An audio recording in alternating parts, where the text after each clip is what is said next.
Балалар, мына гүлдерге қарасақ, екі гүл осы терезенің алдында өсті. Жапырақтары қалың, жақсы болып өскен. Енді тура осы гүлдерден біз отырғыздық та, бірақ мына шкафта қойып қойғанбыз. Мына шкафта онша күн түспейді, қараңдар. Осы гүл басқаша болып өскен. Соны қазір мен қасына қойып көрсетейін. Қалай әсер ететінін қараңдар. Мынау гүлдерді алсақ, қалай әсер етеді? Қараңдар. Екеуі мүлде басқа екі гүл сияқты. Енді мынау адамда да сондай, қоршаған орта адамға әсер етеді. Оның дамуына, оның ары қарай қандай адам болып қалыптасуына бәріне әсер етеді.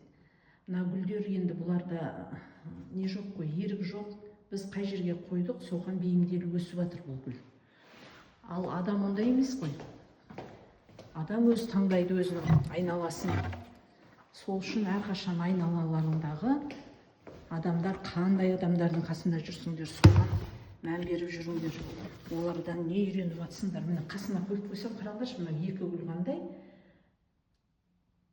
мынау екі гүл қандай. Екеуі екі мүлде басқа. Адам гүлге қарағанда өзінің таңдауы бойынша айналасындағы адамдар таңдай алады. Гүл енді таңдай алмайды. Сол үшін әрқашан қастарыңда қандай адамдар бар, қандай ортада жүрсіңдер, соған әрқашан мән беріп жүріңдер. Өйткені ол сендердің қалыптасуларыңа бәріне әсер етеді. Маңызы зор. Қоршаған ортаның маңызы зор адамға.